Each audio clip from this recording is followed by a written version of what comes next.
Hi, welcome back to my channel. I wanted to do a video basically on, I literally always start my videos the same. I'm always on a cringe by how I literally start them, always exactly the same.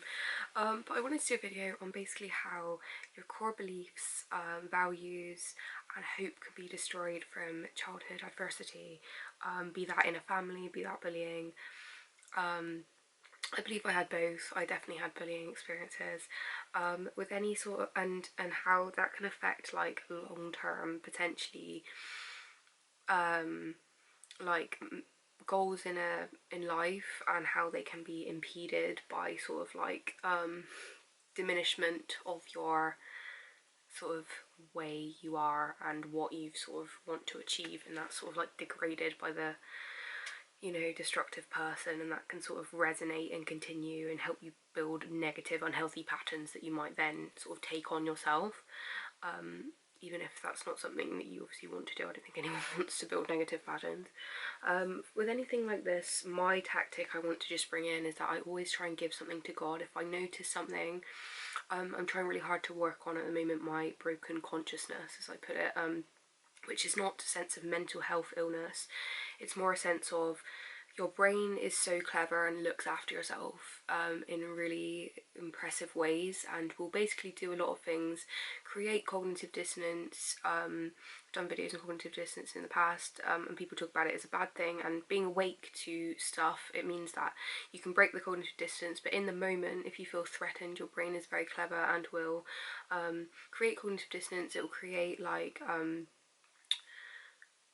ways of thinking. It will sort of, prioritize certain things in order to keep you alive, to be fair.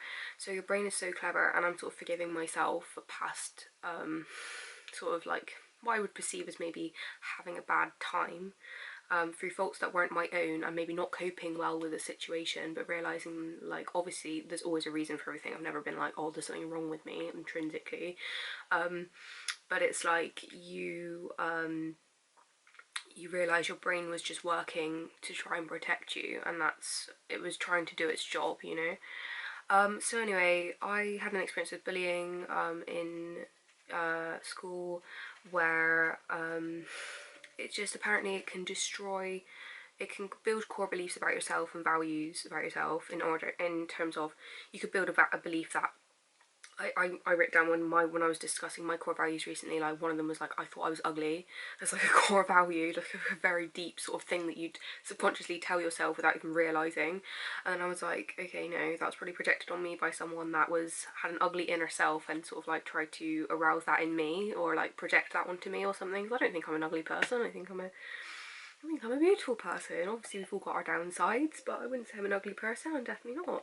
And that's just, I don't think, people can have ugly sides, which can be noticed by others, but I would call certain people people have ugly sides, but I definitely wouldn't call myself overall an ugly person. That's just something I've internalized from a projection from others. And it can also build sort of like beliefs, as in, you might be like, oh, I always have to be degraded. I always, should allow degradation. I shouldn't stand up for myself. If you're not able to stand up for yourself in a situation, you might kind of have that belief of like, I can allow people to walk all over me, or whatever. Values, I don't know, just a value of like, I need to survive, so therefore you kind of might limit some of your ways that you might sort of want to expand and sort of like let your wings go in some ways, because you might be like, your value is like, you have to survive, and surviving is not thriving. So you might sort of try and hang on to some of these negative things because your value was to survive in that situation, letting go of that need to survive and look more to thriving. Obviously we'll always go into situations where we have to survive, that's part of our humanity and our morality, but to try and cut those situations off as much as possible, unnecessary situations, like people that are unhealthy, that don't add value to your life and you don't need them in your life. And if you have to have someone in your life to have boundaries.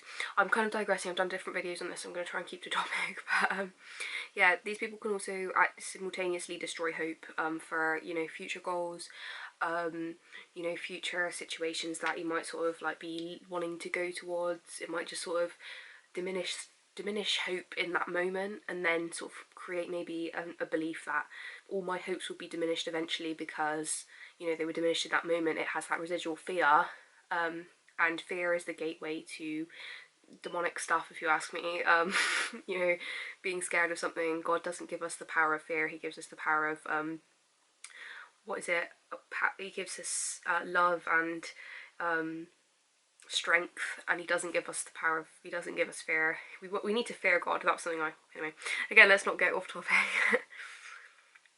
And the way I've looked at a few things which might help with this, but basically to look at a situation and people that might be toxic in your life, because if you have been brought up in a situation, for example, that you might not have felt emotionally supported, you know, even physically supported, or abused physically, or abused verbally. There's this phrase that I heard recently, sticks and stones may break your bones, but words would break your psyche, rather than sticks and stones may break my bones, but words will never break me. That's kind of apparently a bit of an invalidating comment, so it should be sticks and stones may break my bones, but words will break my psyche. So I thought that was quite good. But if you feel invalidated from a verbal level, a physical level, or any other level, or you're bullied or whatever, or I'm probably speaking specific, or yeah, that could be in this as well, where it can show up in different ways that you might try and compensate.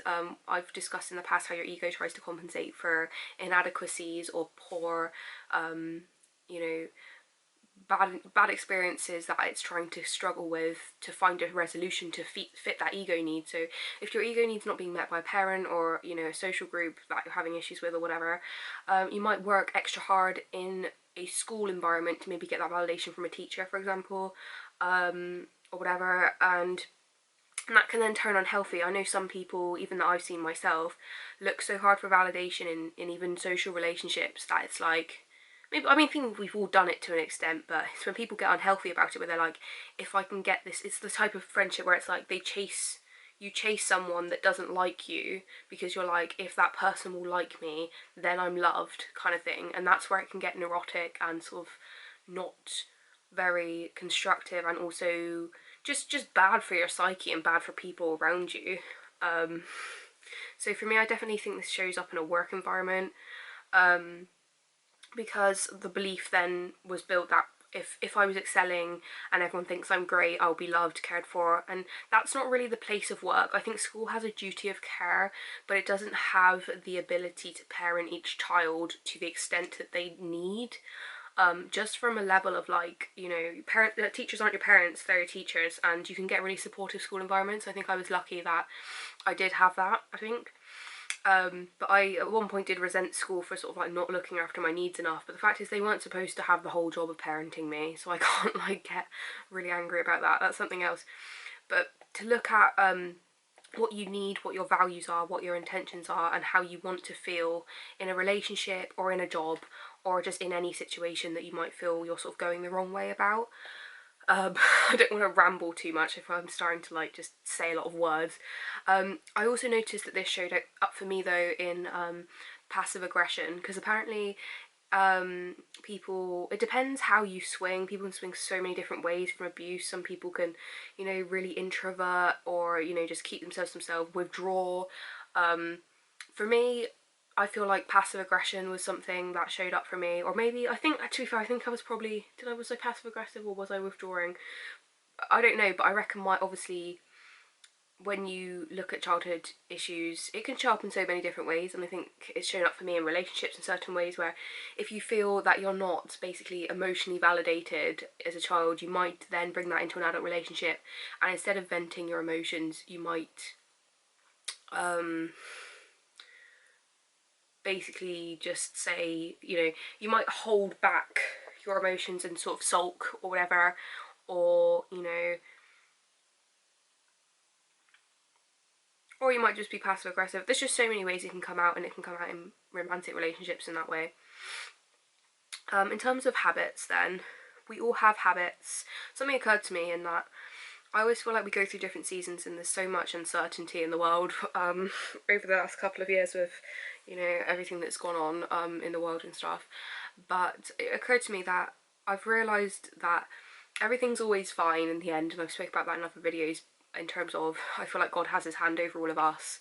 Even when we don't sort of consciously think about things, he sort of makes it happen and pulls the strings sometimes, in terms of like, he doesn't just like let us like sort of fester in our sort of, you know, if we ask for his help, he'll help us out, you know what I mean?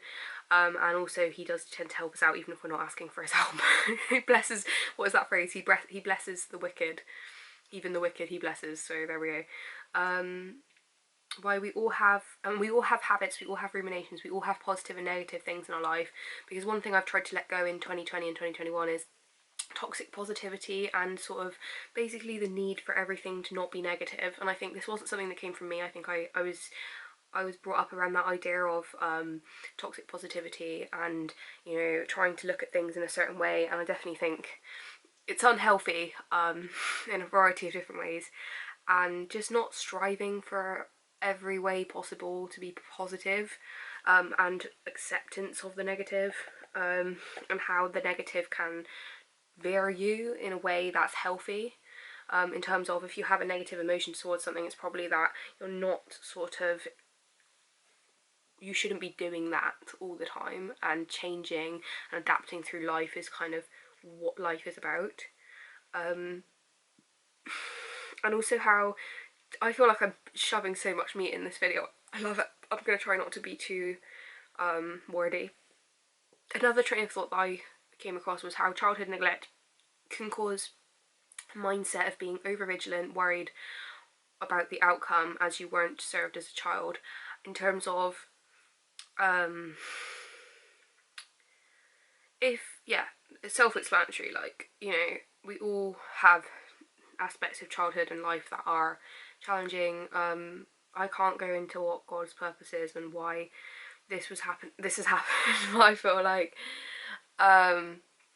you know, it's possible to be vigilant and worried as a person when you sort of are abused, or you are sort of, it's natural to have that if you have had that as a child, to be obviously carrying that into adulthood, and therefore be vigilant about life in general, in terms of, if I'm not on top of everything, you know, it will all fall through the floor and everything will go wrong. It's like, we don't have that responsibility. That's something that's really been a weight off my shoulders, is I don't have the responsibility of the world. God has the responsibility of the world. I have the responsibility of myself, and what I choose to do. And God has the responsibility of the world, so we're not obligated for the whole world's problems. We're not responsible for making sure the world doesn't fall through the floor. You know, that's a different thing, and that's not something we have the power over, and that's a great thing.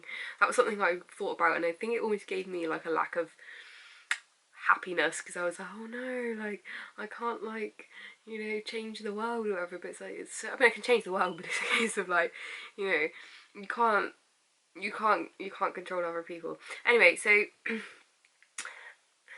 as well as the fact, if you're brought up around narcissism, you may sort of even seek some sort of hoop to jump through, because you're kind of on an immune level programmed to jump hoops for a narcissist, which are irrelevant. It's irrelevant hoops, by the way, what the narcissist sort of wants from you in a way to gain control.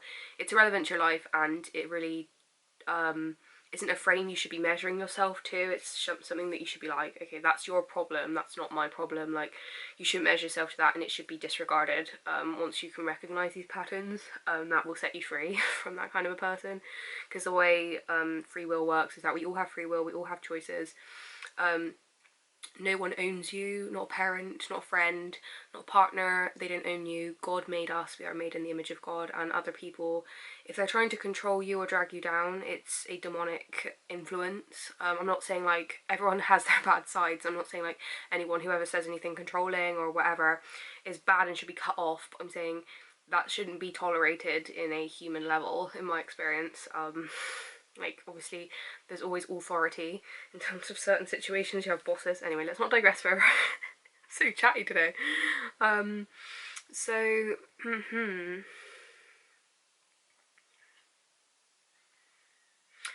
the idea of tracking habits was also an idea that was put to a video I saw, which helps develop ideas, negative and good, and sort of, as I said, sort of just veering the good and negative ones and making sure you go towards the good and like veer away from the things that aren't working. And I was like, ideas I want from this work and life and a situation, I put being calm, achievable, satisfying / suitable, for needs, relaxing, enough time to do what I want, low anxiety levels, and social enough.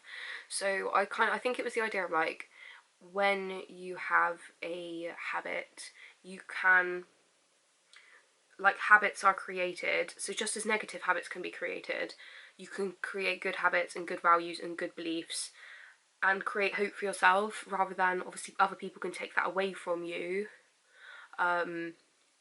But you can also give it back to yourself, and obviously the positive people in your life may do that. You shouldn't expect that from them, but it's likely that they will also do that for you, and you will do that for them, hopefully. And then yeah, I think that was more or less everything I wanted to say. But yeah, there's never too late to change life around. Like, often things can burden you for periods of life, and God will eventually lift that burden and make you learn something from it, even be that resilience or trust in God and faith.